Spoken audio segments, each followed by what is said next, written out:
성경의 소리와 성경적 세관 아카데미를 운영하고 있는 이양우 TV의 이양우 목사입니다. 반갑습니다.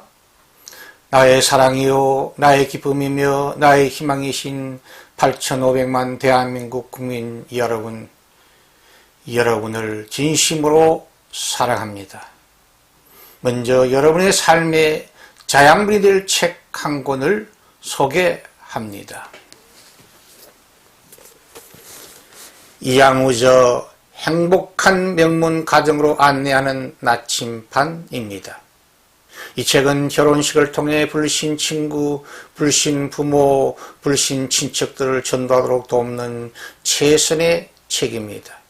이 책은 결혼 축하객들에게 행복한 명문 가정에 대한 꿈을 심어주므로 전도할 수 있는 좋은 책입니다.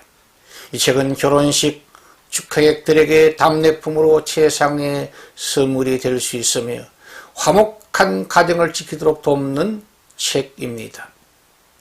아직도 성경의 소리 이양우 TV의 구독자가 아니신 분들은 오늘 생명의 말씀을 듣기 전에 여러분의 유튜브에서 붉은색 구독 표시와 엄지척 표시를 꾹 눌러주시므로 성경의 소리 이양우 TV의 애독자가 되어주시면 더 좋고 유익한 방송으로 여러분에게 전해드리도록 보답하겠습니다. 감사합니다. 오늘은 기독교 탁월성의 진리 130번째 시간으로 구약성경 창세기 41장 46절에서 52절 말씀을 중심으로 므낫세와 에브라임이라는 주제로 하나님의 말씀을 여러분과 함께 나누려고 합니다. 그리스 신화에 보면 야누스라는 신이 있습니다. 이 야누스 신은 두 얼굴을 가진 신입니다. 옛날 로마 제국의 수도인 로마 광장의 한쪽에 높은 대리석 받침대 위에 야누스의 신상을 안치해 두었다고 합니다. 야누스 신상의 한쪽 얼굴은 서쪽으로 바라보고 있었는데 그 의미는 과거의 실패와 성공을 거울 삼아 역사에서 교훈을 얻고 살아라는 뜻이라고 합니다. 또 야누스의 한쪽 얼굴은 동쪽을 향해 바라보고 있었는데 그 의미는 미래에 대한 꿈과 희망을 품고 살아라는 뜻을 가졌다고 합니다. 저는 2023년 새해는 아주 특별한 해가 될 것으로 기도하고 기대합니다.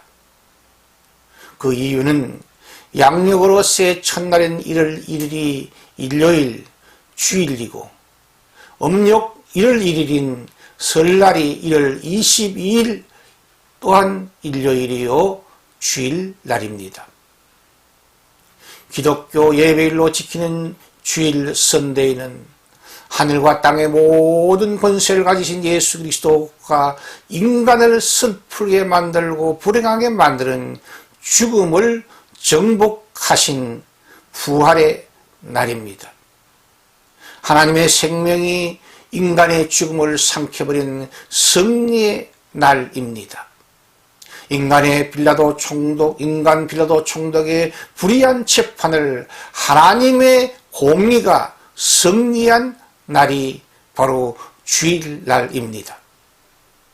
그러므로 저는 2023년 새해 역사의 참주인이신 하나님께서 우리 한국교회와 우리 조국 대한민국과 우리 지구촌을 위해 위대하고 신비로운 대사를 행하실 것으로 기도하며 기대합니다. 2022년 지난 한 해와 여러분의 아프고 힘들었던 과거의 시간을 므낫세 하시기를 축원드립니다. 창세기 41장 51절에 보면은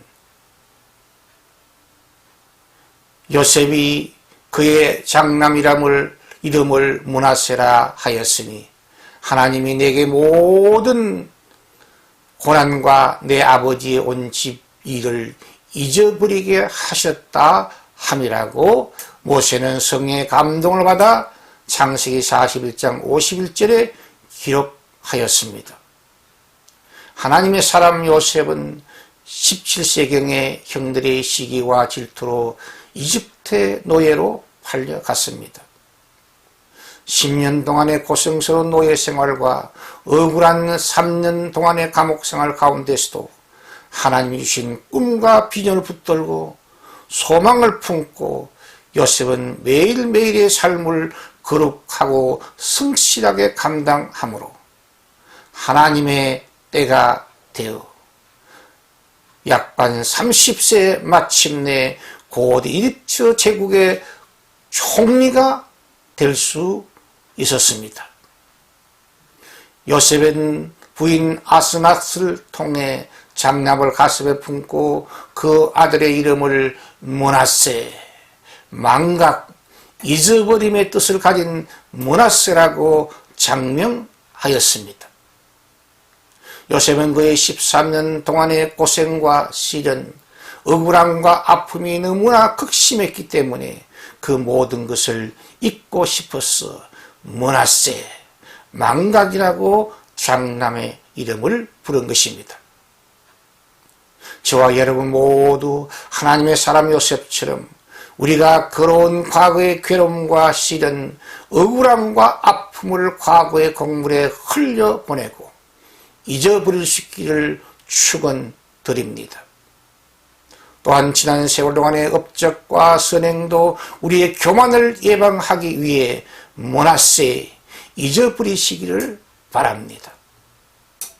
그리고 지난 세월 동안 범한 하나님 앞과 사람 앞에 범한 모든 실수와 허물과 죄를 하나님과 사람 앞에서 자백하고 회개하고 용서받음으로 므낫세, 망각의 은혜 속에 살아가시기를 축원드립니다. 필리핀 동쪽에 있는 엠덴 해구의 깊이는 1479m나 된다고 합니다. 세계에서 가장 높은 에베레스트 산 8848m인데 그 에베레스트 산을 그 해구에 던져 놓아도 1631m나 남는 깊은 심연의 바다입니다. 성경은 말합니다. 만일 너희가 내게로 돌아와 진심으로 회개하면 너희 모든 죄를 깊은 바다에 던져버림으로 다시는 기억도 아니하리라고 하나님께서는 이사야 선지자를 통하여 이사야 55장 7절과 43장 25절 말씀을 통해서 하나님의 용서를 굳게 약속하셨습니다. 만일 우리가 우리 죄를 자백하면 주는 미쁘시고 어루사 우리의 죄를 용서하신다고 사랑의 사도 요한을 통해서 요한일서 1장 9절에 또한 약속하고 있습니다.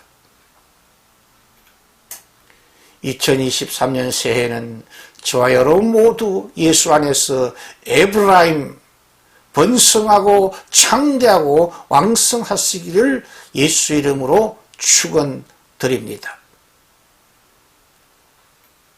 요셉은 하나님의 이름을 에브라임이라 하였으니 하나님이 나를 내가 수고한 땅에서 번성하게 하셨다 함이었다고 하나님의 사람 모세는 성령의 감동을 받아 창세기 41장 52절에 기록하였습니다. 하나님의 사람 요셉은 하나님 이름을 에브라임이라고 장명하였습니다. 선한 목자이신 하나님께서 믿음의 사람들을 위해 2023년 새해를 주님의 은혜의 손길로 가장 좋은 때에 가장 좋은 것으로 가장 합당한 것으로 준비해 주실 것입니다. 그러므로 여호와의 산에 준비해 주실 여호와 이레의 하나님을 확신하고 의지하고 앙망하고 바라보면서 믿음으로 전진하는 희망찬 한 해가 될 수 있기를 예수의 이름으로 축원드립니다. 단테의 신곡에 보면 지옥문의 현판에 이렇게 써 있다고 합니다. 이 문으로 들어가는 사람은 영원히 희망을 버릴지어다 라고 말입니다. 그리스도인들은 하나님의 나라를 상속받을 천국 백성입니다. 그러므로 지역과 상관없는 신분이기에 언제 어디서나 무슨 일을 만나든지 주 예수 안에서 희망을 노래할 수 있는 사람들이 바로 그리스도인들입니다. 미국의 유명한 교육 철학자였던 존 두이는 90세 생신을 맞이하였습니다. 어느 기자가 그에게 질문합니다. 어떻게 하여야 선생님처럼 멋있게 인생을 살 수 있을까요? 그 기자의 질문에 두이는 이렇게 대답하였다고 합니다. 인생은 산맥과 같습니다. 산 하나를 넘어가면 또 다른 산이 보입니다. 나는 여전히 새 산을 향하여 도전할 것입니다. 만일 새롭게 도전할 새 산이 없다면 그 인생은 이미 끝난 것과 마찬가지입니다. 라고 말입니다. 저와 여러분 모두 2023년 한 해에 이삭이 받았던 100배의 복을 받아 누리시기를 축원드립니다. 100배의 복을 받는 비결은 이삭처럼 씨를 뿌릴 때와 추수할 때를 바로 알고 실천하는 농부의 지혜가 필요합니다. 성실하게 농사짓는 농부의 수고의 땀 흘림이 또한 필요합니다. 특별히 창조주 하나님께서 때를 따라 단비를 내려주시고 좋은 날씨를 주시며 태풍의 피해로부터 보호해 주시는 주님의 은혜가 필요합니다. 그리스도인들은 뒤에 있는 것을 잊어버리고 앞에 있는 표대를 향해 전진하는 지혜와 용기를 가진 달인이 되어야 한다고 사도 바울은 빌립보 3장 12절에서 16절에 권면하고 있습니다. 그리스도인은 영원한 현재를 살아가는 은총 입은 사람입니다. 히브리 13장 8절에 히브리 기자는 예수 그리스도는 어제나 오늘이라 영원토록 동일하시다고 말씀하고 있습니다. 우리 주 예수 그리스도는 영원하신 말씀이요 영원하신 하나님이신 성자가 인간의 시간 속에 들어오신 분이십니다. 그러므로 예수 그리스도의 삶은 영원한 현재를 사신 삶 그 자체였습니다. 이와 같이 그리스도인들도 예수를 구주로 믿고 영접하여 하나님의 자녀로 신분 상승이 되면 예수 그리스도처럼 영원한 현재를 살 수 있습니다. 그리스도인도 예수 그리스도를 믿고 보혜사 성령을 충만히 받으면 예수 그리스도처럼 영원한 현재를 살 수 있습니다. 그리스도인은 주님의 은혜와 축복 가운데 하루를 천년처럼 효과적으로 살 수 있으며 천년을 하루처럼 시종유일하게 살아갈 수 있는 창조적 실존, 창조적 소수가 될 수 있습니다. 시간에 대한 유명한 명언이 있습니다. 과거는 무효화된 수표입니다. 부도난 수표라는 말입니다. 미래는 약속음입니다. 부도나기 쉽다는 말입니다. 현재만이 현찰이요 현금이요 캐시입니다. 그러므로 2002년과 과거의 모든 아픔과 자랑과 죄는 영원한 과거의 강물에 실어 보내고 문화세하며 잊어버리시기를 축복합니다. 또한 2022년, 23년 새해의 시간은 전진하신 하나님의 준비하심을 믿고 믿음으로 전진하시기를 축복합니다. 그리고 하나님께서 허락하신 오늘의 시간에 정성껏 예배하며 믿음으로 기도하며 온전한 헌신과 충성을 하나님께 바침으로 영혼이 잘됨같이 범사가 잘되며 영역의 건강의 복을 받아 누리시기를 예수 그리스도의 이름으로 축원드립니다. 이것이 기독교의 탁월성의 진리입니다. 시청자 여러분의 따뜻한 구독과 칭찬과 후원은 새로운 메시지를 준비하는 저에게 큰 힘과 격려와 능력이 됩니다. 감사합니다. 샬롬, 샬롬, 샬롬.